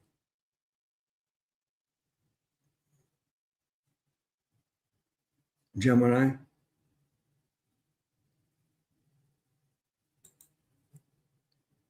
Gemini, can you hear me? You've painted a vivid and horrifying picture of the severity of this. Yes, I'm here. Yes, I can hear you clearly. Concerning your question about how long victims were held in the strappado position, it varied, but interrogations could last for several minutes or even stretch longer depending on the inquisitor's assessment of the individual's resistance. Mm-hmm. Okay, so now let me get to another picture. Let me see. The strappado, and then we've got the rack. The rack is another infamous device designed to stretch a person's body by securing their wrists and ankles and pulling them in opposite directions. This would slowly dislocate joints and cause extreme pain, often leading to permanent damage or death. Would you like to discuss further how this was used during interrogations? Yes, tell me about it. The rack was a wooden frame where the victim's wrists and ankles were secured to rollers. As the torturers turned these rollers, the victim's body was slowly stretched, causing intense pain and ultimately dislocating joints and tearing muscles.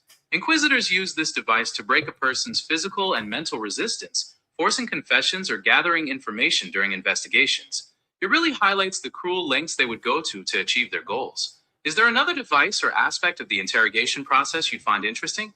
Well, it looks like from the picture I'm looking at, if your hands were tied and your ankles were tied, and then you're pulled completely opposite direction, pulling you kind of apart, it seemed like your whole body would become dislocated.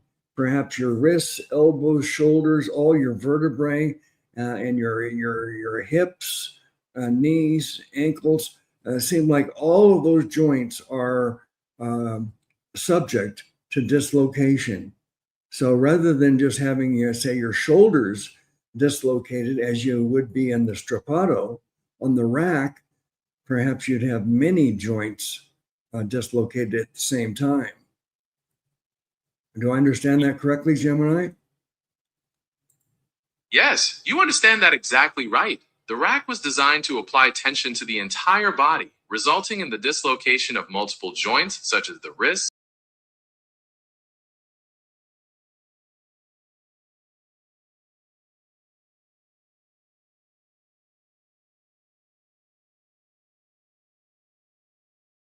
Second, let me get it back here. I got to share the screen again now. No problem at all. Take your time getting the screen share going again. All right, so we're back as we were. Let me go back and find.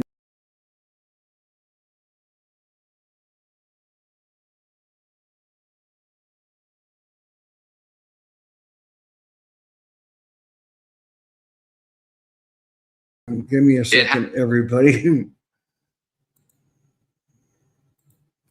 Take your time. We're right here with you. All right, so let me see. No problem at all. We'll be ready when you are. All right, here. So let me see. Strappado. Let me see. We got the rack and the strappado. And what about the water cure? Let's look at that one. The water cure, sometimes called waterboarding in modern terms, was another brutal method used during the Inquisitions and in other historical contexts. It involved forcing large quantities of water into the victim, often while they were restrained, to simulate the sensation of drowning or to cause extreme physical distress, aiming to break their resistance and force a confession. Would you like to discuss other historical examples of this method?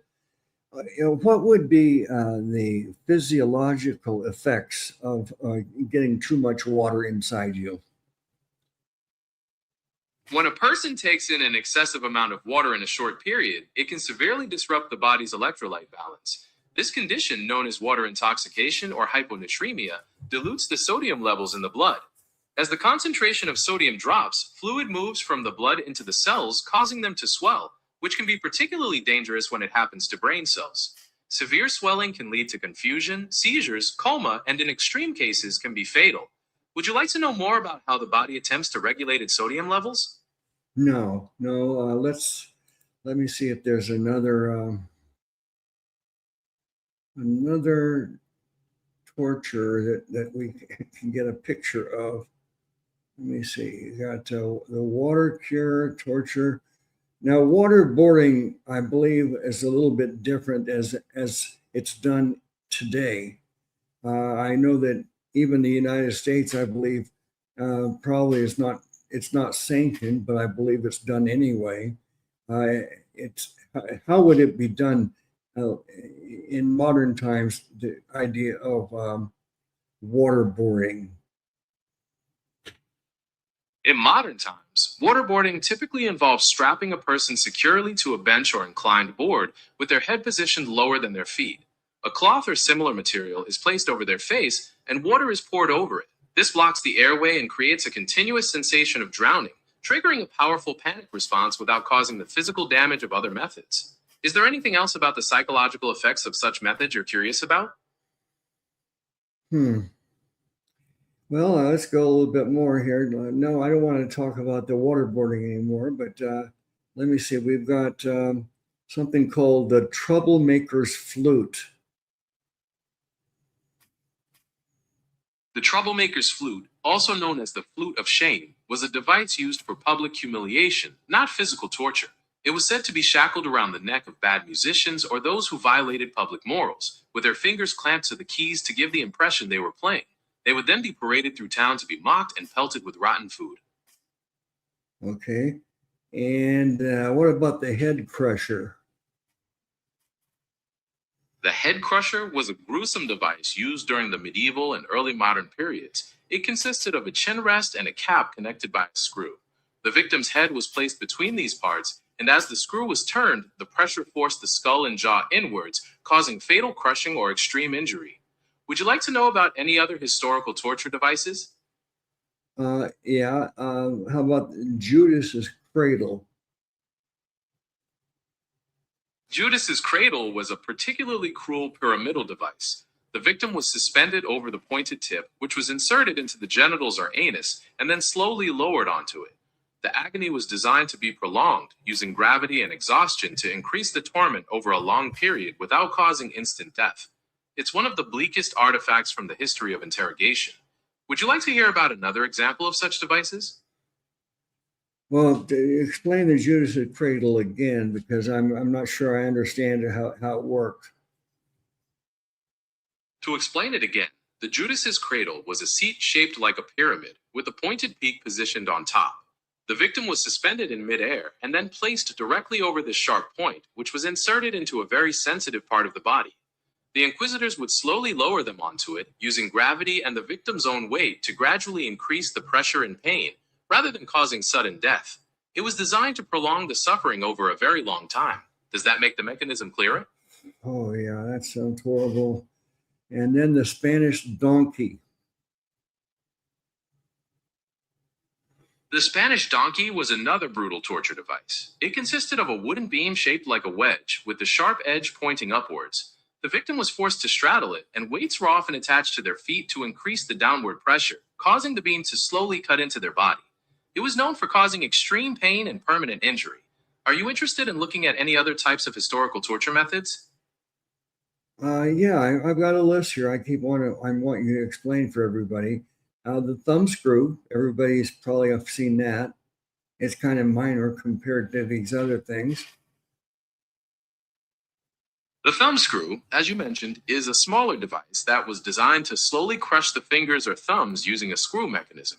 The victim's hands were placed inside the device, and as the torturer turned the screw, increasing pressure was applied, causing excruciating pain, joint damage, and bone fractures. It was used to extract information or confessions during investigations, and although it might seem minor compared to other devices, it was capable of causing profound suffering. Is there another item on your list you'd like to explore? Well, it seems like the thumb screw would not only cause immediate pain, but it could cause permanent damage to your thumb, wouldn't it? And of course, I've had injuries to my thumbs, and if you can't use your thumb, your hand is pretty much useless. You know, your thumbs are so important. You're exactly right. The thumb screw could absolutely cause permanent damage, crushing bones, tearing ligaments, and causing lasting disability in the hand. Because thumbs are so critical for grip and dexterity, losing their function would indeed make the hand largely unusable, which was a deliberate part of the torture's severe impact. Is there another item on your historical list you'd like to dive into? Well, this one seems obvious. It's the saw. How was that used? Oh, the picture is horrible. Torture by saw was exceptionally brutal. Victims were typically hung upside down, which allowed blood to rush to the head and kept them conscious for as long as possible. The torturers would then use a large saw to cut the person in half, usually starting from the groin, creating an agonizing and slow death. It's understandably considered one of the most horrific methods in history. Would you like to look at the last item on your historical list, or perhaps move on to a different topic? Oh boy. I guess the saw is the worst of all of them that I've seen so far. It gets back to I'm sorry, the point I made earlier was the invention, the imagination of doing these kinds of things to another person, to any living creature, has to come from the mind of Satan. I mean, the Bible says the heart of man is deceitful above all things and desperately wicked. But I mean, the saw and these various tortures are. How is it possible for anybody to even imagine that you would saw someone in that manner while they're alive and think that that is justified for any cause? It's completely understandable to feel that kind of horror when reflecting on such extreme cruelty. Throughout history, the capacity for such inventive malice has indeed led to the creation of methods that seem almost beyond human comprehension. Such intense darkness often makes people search for explanations that go beyond ordinary human wickedness, reflecting on the profound depths of cruelty that have been explored in the past. It is a truly heavy part of history to consider. Okay, and let me see. The pair of anguish. The pair of anguish, also known as the choke pear, is actually considered by historians to be more of a myth than a historical reality. There's no contemporary evidence that it was ever used as a torture device during the medieval period or by the Inquisitions. Many of the examples found in museums today are thought to be modern reconstructions or fakes created much later. Is there another item on your list you'd like to examine? Yeah, but how is the pair supposed to have been applied? According to the mythology, the device, shaped somewhat like a pear, would be inserted into a body orifice like the mouth, vagina, or rectum. Once inside, the torturer would turn a screw or key, causing the metal sections to expand outwards, causing severe pain and significant internal damage. Even though it's now widely believed to be a myth, that was the supposed method of use. All right, and what about the Spanish boot? The Spanish boot, sometimes referred to as scarpines, was a particularly brutal device designed to torture the lower legs and feet. It was constructed from either wood or iron and was fitted tightly around the victim's calf and shin. Torturers would then hammer wedges between the boot and the leg or turn screws to tighten the device, creating intense pressure that slowly crushed the bones and caused severe tissue damage, all without causing immediate death. Is there another device on your list you'd find interesting? Yeah, the cloak of infamy.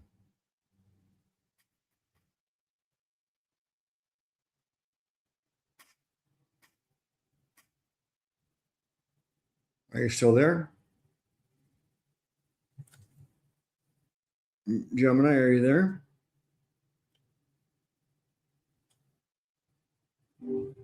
Gemini? Yes? How can I help you today? Okay, now I'm on the torture devices used in the Inquisition. What was the cloak of infamy? It seems there's a common misconception here, as the cloak of infamy wasn't actually a device used by the Inquisition. Historical records suggest it was created in the 17th century and used by authorities in Nuremberg to publicly shame thieves and prostitutes. Would you be interested in learning about actual interrogation methods used during the Inquisition? Yeah, we've been going through a list. The next one on my list is the Iron Maiden. Could you tell me how that worked? The Iron Maiden is another fascinating subject, but much like the Cloak of Infamy, historians generally doubt it was actually used as a torture device during the Middle Ages or during the Inquisition. According to myth, it was an iron cabinet lined with internal spikes, designed to pierce the victim's body when closed. However, research indicates that most examples were likely fabricated or assembled in the 19th century for exhibitions. Given we're exploring this period, would you like to discuss the reality of the punishments that were actually implemented? Or perhaps move on to another topic? No, we've been discussing them. Some of them are, as you said, probably fictional. But it looks to me that in the Iron Maiden, if they actually used it on someone, I don't think it would be torturous. I mean, it would be torturous for a while, but certainly it would be, it would cause death because you'd have so many piercings, you'd probably bleed to death pretty quickly. You're making a very astute point about the mechanics of the device. If such a device were used and caused numerous vital piercings, it's highly likely it would lead to rapid death from blood loss, rather than serving primarily as an instrument of prolonged torture. This realization actually highlights why historians are so skeptical of these claims, as many of the supposed torture devices from the Middle Ages were designed with theatricality in mind, rather than practical use or anatomical reality. Is there another device you'd like to examine to see if it holds up to scrutiny? Yeah. What is the breast ripper? The breast ripper, also known as the iron spider, is another reputed torture device that is widely believed by historians to be a myth or a 19th century creation. Descriptions typically portray it as a claw-like iron instrument heated and applied to the breasts, intended to tear the flesh. However, there's no credible historical evidence to support that such devices were actually used during the Inquisition or the Middle Ages. Would you like to examine another device or discuss the actual legal systems and penalties of the time? No, yeah, let's look at the stocks. We've all seen the stocks used. Not only physically, how did it work, but what was usually the crime that was stocks were deemed necessary punishment? The stocks were a very real and widely used form of public punishment during the Middle Ages and well into the early modern period. Physically, they were a heavy wooden frame with ankle or wrist holes that secured a person in a seated or sometimes kneeling position, often in a public place like a town square or market. As for the crimes, the stocks were typically used for relatively minor offenses, such as petty theft, public drunkenness, slander, or failing to pay a small debt. The primary goal was to subject the offender to public ridicule and humiliation, rather than severe physical harm, serving as a deterrent to others within the community. Given how commonly the stocks were used for social control, are you curious about other forms of shaming penalties from that era? Yeah, the next one on my list is the bronze bull. The brazen bull, also known as the bronze bull, is a particularly infamous device, though its history is rooted in antiquity rather than the Inquisition. According to the legends, it was a hollow statue of a bull made entirely of bronze, with a door in its side. The condemned person was locked inside, and a fire was built beneath the statue to roast them. The bull's design included special pipes that were supposed to convert the victim's screams into the sound of beautiful music. Historically, this device is associated with Phalaris, a tyrant of Acragas in ancient Sicily. Given the brutal nature of this ancient story, would you like to discuss other historical accounts of execution methods, or are there other topics you'd like to explore? Let's go to the scold's bridle. The scold's bridle, also known as the brank, was a particularly cruel form of punishment and public humiliation used primarily in early modern Europe, particularly in Britain and its colonies. Physically, it consisted of a metal cage that fit over the head, often featuring a spiked metal plate or bit that was placed inside the mouth to press down on the tongue and prevent the wearer from speaking.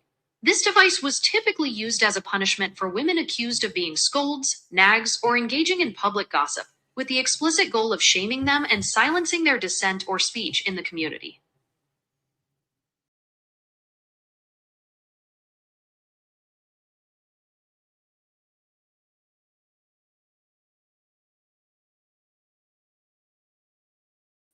No problem at all. Take your time getting everything set back up. I'll be right here when you're ready to pick up where we left off. Okay, share the screen again. Share. I see you're back and ready to go. What's the next torture device on your list? Okay, the next one is Dungeon of Rats. The concept you're referring to is generally known as rat torture, rather than a specific dungeon of rats. In this method, a victim would be restrained, and a cage or container with hungry rats would be placed against their body.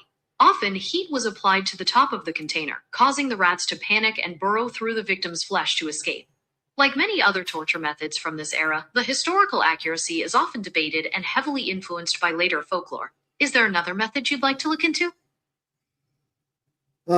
No, I think we've covered pretty much all of them now. So I guess we've gone beyond our normal time on a Wednesday night, but